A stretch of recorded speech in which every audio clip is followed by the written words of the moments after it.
Bom dia, meus queridos amados irmãos e irmãs da congregação do Recanto Verde, a paz do Senhor, amém? Gostaria de estar iniciando rapidamente, fazendo uma divisão então da lição número 4, o início da perseguição, em 2 vídeos. E o primeiro eu ainda vou publicar durante o dia, mas pegando exatamente o texto da devocional que se encontra lá em Atos capítulo 4, eu vou ler alguns versículos do 8 e depois o 18. Então Pedro, cheio do Espírito Santo, lhes disse: autoridades do povo e anciãos, visto que hoje somos interrogados a propósito do benefício feito a um homem enfermo e de modo porque foi curado, tomai conhecimento, vós todos e todo o povo de Israel, de que em nome de Jesus Cristo, o Nazareno, a quem vos crucificaste, é a quem Deus ressuscitou dentre os mortos, sim, em seu nome é que este está curado perante vós. Verso 18, capítulo 4 de Atos. Chamando-os, ordenaram-lhes que absolutamente não falasse, nem ensinasse em nome de Jesus. Vamos orar, meus queridos. Eterno Deus e soberano Pai, te agradecemos por a tua palavra lida, por a tua palavra aqui proclamada. Seja conosco, ó Deus, Igreja do Senhor, nesses tempos, ó Pai, de lutas e tempos de perseguição, ó Pai. Seja que nós possamos mantermos firmes no Senhor, mantendo a nossa esperança, ó Pai, para que dias melhores possam vir e a Igreja do Senhor continue operosa no meio desse mundo em trevas, em nome de Jesus. Amém. Então, meus queridos amados, a questão mais importante que nós devemos entender hoje é saber que exatamente a igreja primitiva, a igreja em Atos, ela passou ali nesse período aqui inicial do capítulo 4, narrado pelo evangelista Lucas, por uma grande perseguição. E ela começou exatamente por um problema em que eles haviam então dedicado ali todo o sinédrio a prender Pedro e João. E exatamente porque eles pregavam Jesus Cristo, Filho de Deus, Jesus Cristo ressurreto, que vive e reina para sempre, e eles não poderiam estar fazendo aquelas obras em nome de Jesus. Tanto que eles falavam assim que aquele homem foi libertado, né? Aquele moço, aquele coxo na porta formosa do templo, ele foi curado da sua paralisia, em nome de Jesus Cristo, o Nazareno. É certo, meus queridos amados, que dentro da história de toda a igreja, ela foi massivamente perseguida. A igreja do Senhor, a igreja cristã, ela passou por momentos de trevas, de lutas, e por isso, né, temos tantas cartas, né, de Paulo aos Filipenses, temos a carta de Tiago, temos também as epístolas de Pedro, que salienta exatamente a questão da prova que o crente tem que passar. Mas nós vamos entender dentro desse propósito o que seria isso, né? Por que isso ocorre exatamente? E nesse sentido, será que ainda é real essa perseguição ainda no século 21? É uma coisa a nós pensarmos. Se nós avaliarmos ali dentro do contexto, né, oriental, nas regiões ali da Ásia e nos países também muçulmanos, nós percebemos que a perseguição aos cristãos ainda é muito grande. Nós temos muitos missionários na China que têm que pregar nos subterrâneos, nos lugares escondidos, para que eles não possam ser perseguidos, presos e mortos. Nós temos também a questão da religião islâmica, que não tolera o cristianismo e levaram a máxima das consequências a criação aí fundamentalista do Estado Islâmico, que tem conduzido guerras, conduzido barbáries terríveis ali na região da Turquia. Uma guerra que já dura mais ou menos uns 6 ou 7 anos, se eu não me engano. E a situação de afronta inicial deles, além de irem contra o governo turco, foi exatamente a questão de lutar, de perseguir maciçamente os cristãos. E por que isso acontece? Porque nós somos a luz do mundo. nós proclamamos a verdade do Senhor e por isso a verdade ela tem que ser proclamada e a verdade não pode ser calada, porque a verdade liberta e ela transforma o ser humano, liberta a sua alma. Mas nós vemos aqui dentro desse contexto que a igreja de Atos era uma igreja que tinha algumas marcas. Dentre essas marcas é exatamente esse caráter de uma igreja evangelizadora. Era uma igreja que tinha piedade do próximo, tinha amor pelo próximo, e ela passou por esse julgamento inicial ali no Sinédrio. E ela tinha outra marca, que era uma igreja em oração. Enquanto o apóstolo Pedro e João estavam presos ali no Sinédrio, sendo interrogados e admoestados que não pregassem em nome de Jesus Cristo, a igreja do Senhor estava ali, orando e intercedendo pela vida deles, orando e intercedendo ao Senhor, pedindo ao Senhor para que desse livramento aos apóstolos ali naquela situação então de prisão.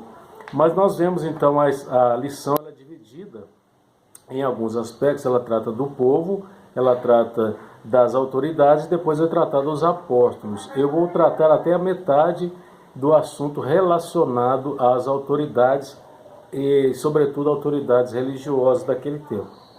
Então vamos lá, no aspecto do povo, a gente vê 3 marcas principais desse povo, que não é muito diferente da realidade que a igreja hoje enfrenta, que é o aspecto de ser um povo carente, de um povo culpado e de um povo confuso.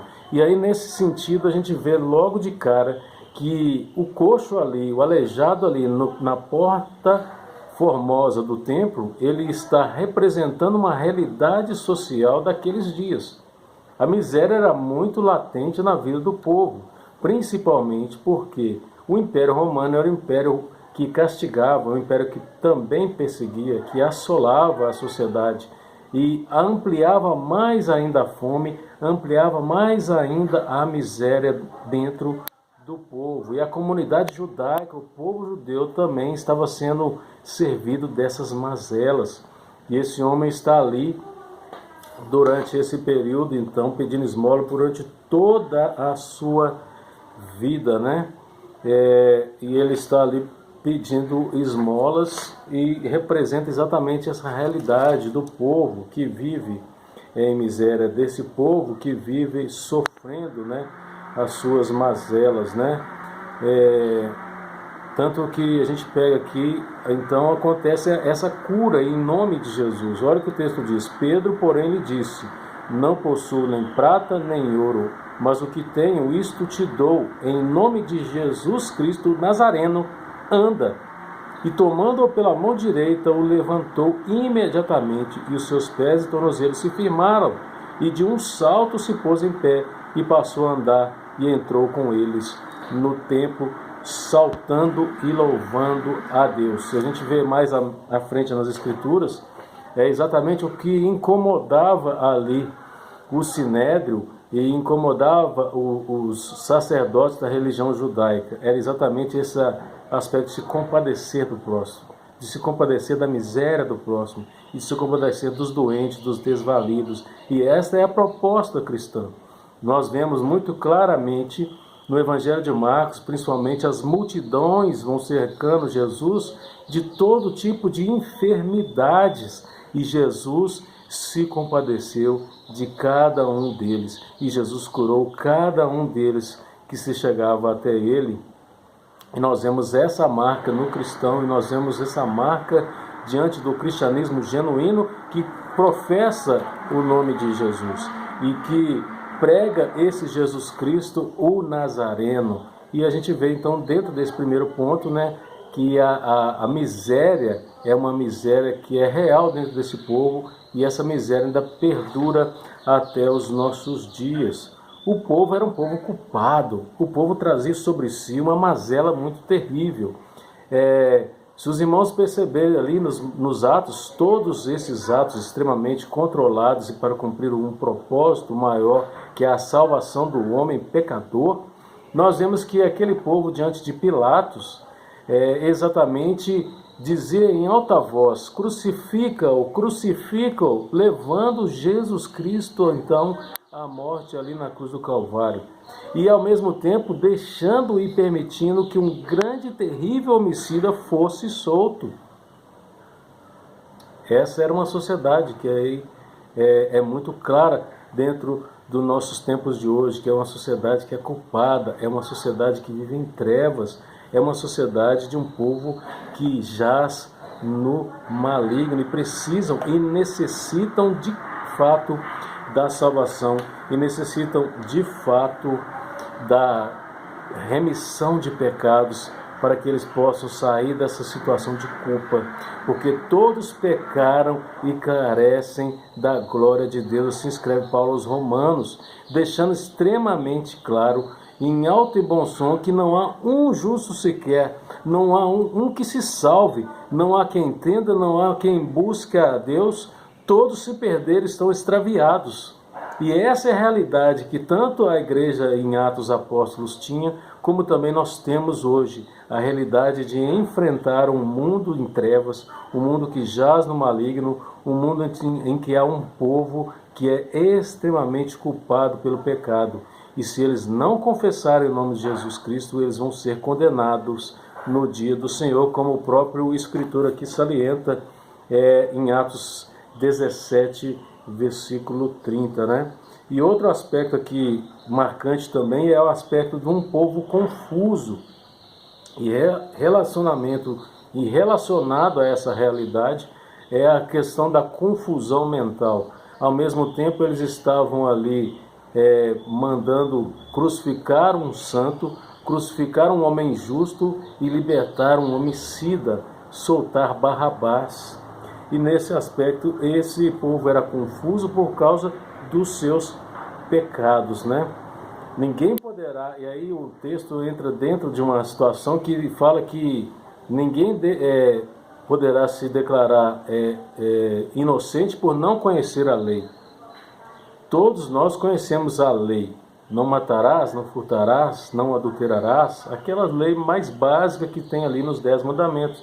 E essa lei que a gente outrora já havia estudado, que foi implantada no nosso coração, é uma lei que está implantada no coração do homem, da humanidade, no coração do ser humano.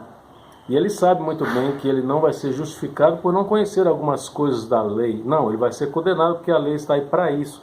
E da mesma forma as pessoas não podem se considerar coitadas, inocentes, por não conhecer as Escrituras. E a gente vive num contexto muito real dentro disso, como a igreja em Atos Apóstolos também vivia.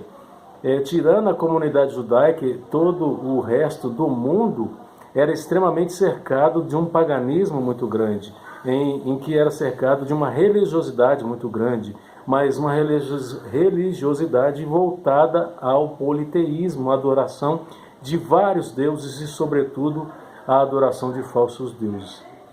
Ao mesmo tempo, nesse aspecto, a gente percebe que no país, naquele tempo também, e em nosso país, nós temos falsos profetas, nós temos falsos pastores que têm se levantado no púlpito e ensinado muitas e grandes heresias, deixado o povo brasileiro à mercê da sua própria sorte, deixado o povo brasileiro dentro de uma religiosidade sincrética, levando-os a passos largos para o inferno. E a igreja do Senhor, a igreja protestante, a igreja evangélica e genuína, ela deve levar a palavra de Deus, ela é baluarte da justiça e ela deve levar a sã doutrina e anunciar o arrependimento de pecados para que as pessoas se arrependam, se convertam e sejam salvas. O povo então era confuso e é por isso que nós não podemos deixar o povo brasileiro à sua própria sorte. Assim que nós estivermos encerrando essa quarentena, é louvável que nós possamos nos dedicar à palavra do Senhor nesse período, para que nós possamos sair fortalecidos dessa quarentena, para que nós possamos sair revestidos de poder do Espírito nessa quarentena, para que a gente possa engrandecer o nome do Senhor, levando a palavra através de um perfeito e de um evangelismo crescente que possa levar libertação aos cativos, que possa levar salvação às pessoas que estão perdidas em seu pecado. Tanto que nós pegamos até um texto extremamente conhecido e que Jair Bolsonaro utilizou muito na sua campanha presidencial, que foi: e conhecereis a verdade, e a verdade vos libertará. E é exatamente o que está descrito lá em João, capítulo 8, verso 32. E conheceis a verdade, e a verdade vos libertará.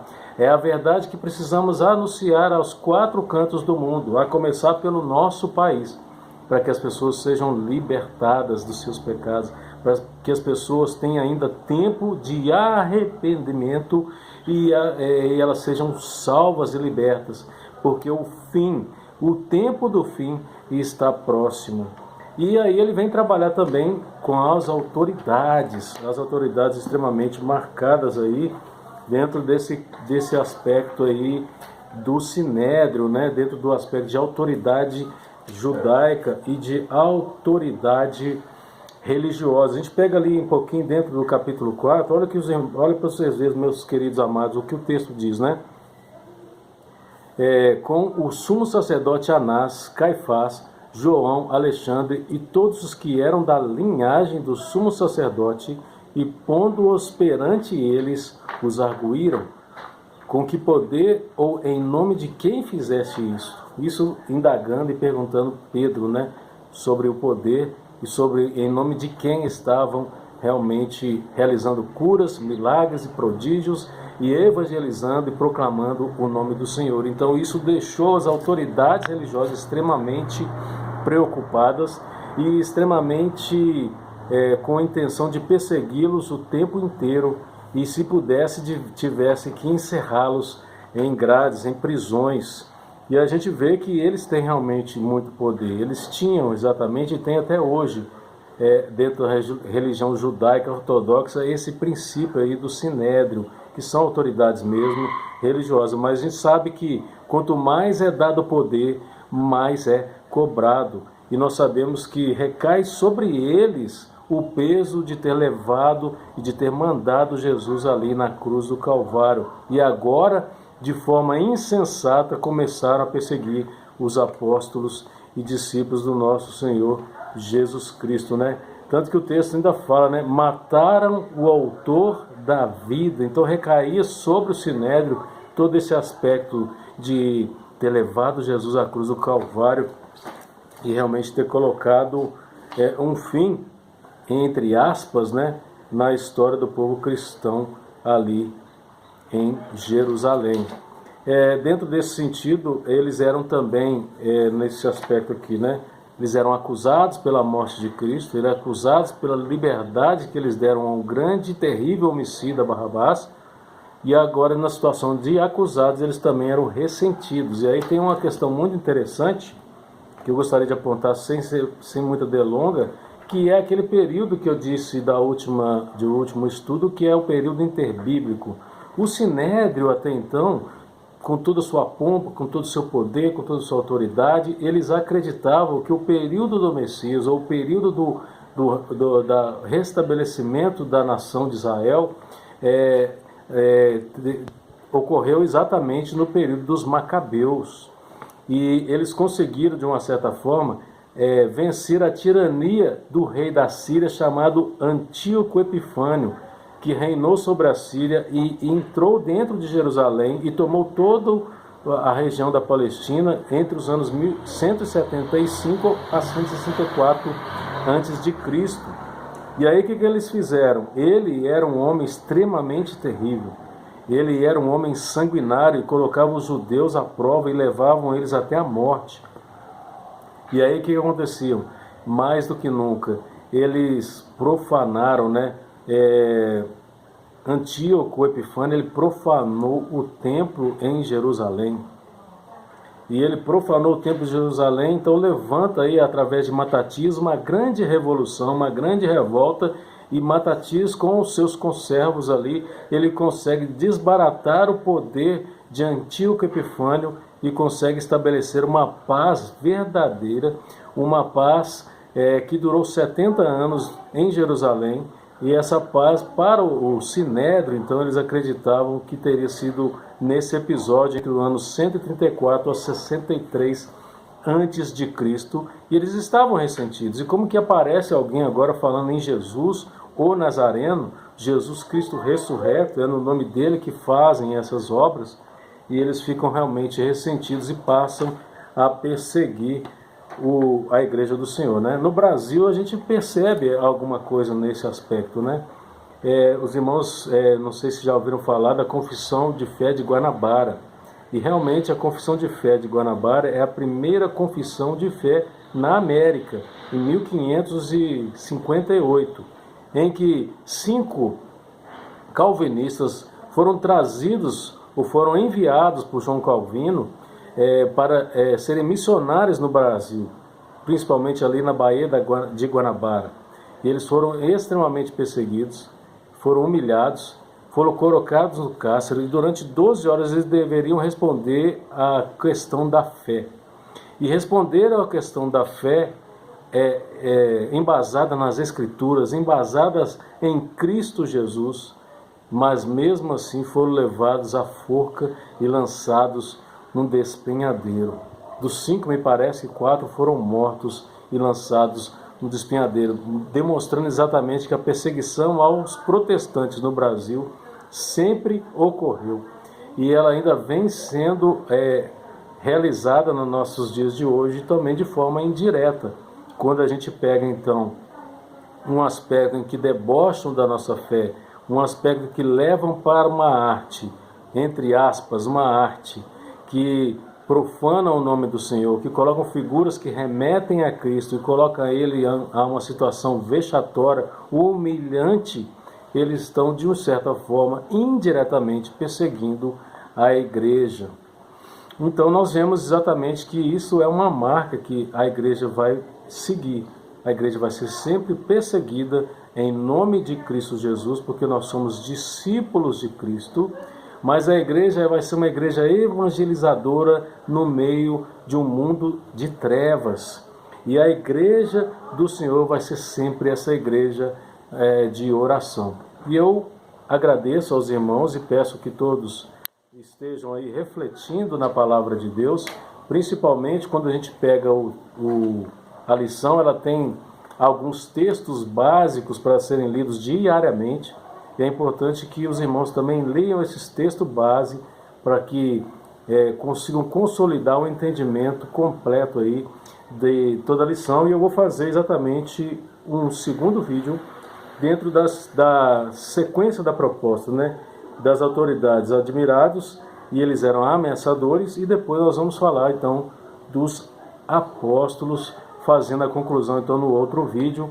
Que Deus abençoe poderosamente a vida de cada irmão, de cada irmã da congregação do Recanto Verde, e continuemos assim, firmes na fé, inabaláveis em Cristo Jesus, sabendo que no Senhor a obra não é vã, e sabendo que a nossa esperança reside em Jesus Cristo, único e suficiente Salvador para nossas vidas. Que Deus nos abençoe. Amém?